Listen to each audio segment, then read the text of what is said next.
ગુજરાતમાં દબાણ હટાવોના નામે જે રીતે ગરીબો હટાવવાનો આખું એક વ્યવસ્થિત ષડયંત્ર ચાલી રહ્યું છે, વ્યવસ્થિત મુહિમ ચાલી રહી છે અને દાદાના બુલડોઝરના નામે સરકાર એની વાહવાહી કરી રહી છે, પણ દાદાનું બુલડોઝર ફક્ત ગરીબોના ઘર પર ચાલે છે.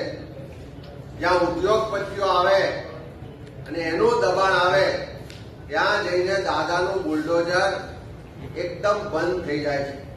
આજે વિધાનસભાની પ્રશ્નોત્તરીમાં જે જવાબ મળ્યા છે કે ખાનગી કંપની દ્વારા સુરત જિલ્લામાં જે દબાણ કરવામાં આવ્યું છે, એક બાજુ દાદાનું બુલડોઝર અમદાવાદમાં ઓઢવમાં રબારી વસાહત હોય તો રબારી સમાજના લોકોના ઘરો પર ચાલે, ઠાકોર સમાજના ઘરો પર કેશવપુરામાં ચાલે, અંબાજીમાં દાદાનું બુલડોઝર ગરીબોના ઘર પર ચાલે, પાલનપુરમાં ગરીબોના ઘર પર બુલડોઝર ચાલે, એ દ્વારકા હોય, આણંદ હોય, દરેક વિસ્તારોમાં ગરીબોના ઘર પર ચાલે છે.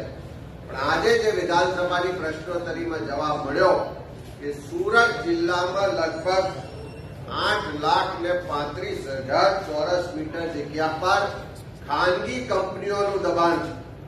આ એક જ જિલ્લાનો સવાલ છે અને 8,35,000 ચોરસ મીટર જગ્યા પર દબાણ છે.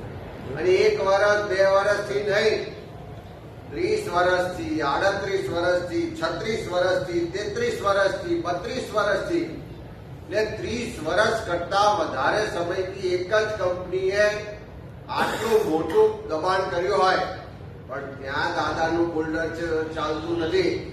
એ જ રીતે સુરત અને નવસારી જિલ્લામાં ત્યાંથી રાજ્યના ગૃહ રાજ્યમંત્રી છે, ભારતીય જનતા પાર્ટીના પ્રદેશ અધ્યક્ષ છે, એમના જ વિસ્તારમાં એમના જ આશીર્વાદથી, એમની જ મિલીભગતથી, એમના જ મળતિયાઓ દ્વારા જે ઝીંગા તળાવના નામે આખી સરકારી જમીન પર દબાણ કરવામાં આવ્યું છે એના પણ આંકડા વિધાનસભાના તમે જુઓ તો ફક્ત સુરત જિલ્લા એકલામાં જ 2 કરોડ અને 1 લાખ ચોરસ મીટર સરકારી જગ્યા પર ઝીંગા તળાવના નામે ભાજપના મળતિયાઓના દબાણ છે.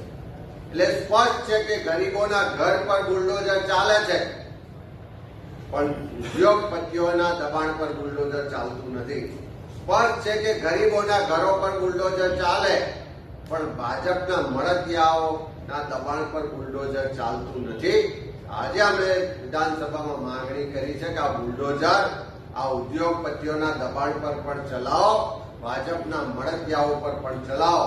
પણ દુઃખ સાથે કહેવું પડે કે આ દાદાનું બુલડોઝર ત્યાં ઉદ્યોગપતિઓને ભાજપના મળતિયાના દબાણ આગળ જઈને બંધ થઈ જાય છે. અને એટલા જ માટે જે દાદા દબાણ હટાવવા માટે મક્કમ ગરીબો માટે દેખાય છે, એ દાદા ઉદ્યોગપતિઓને ભાજપના મળતિયાઓના દબાણ હટાવવા માટે પણ મક્કમ બને એવી માંગણી કરી હતી.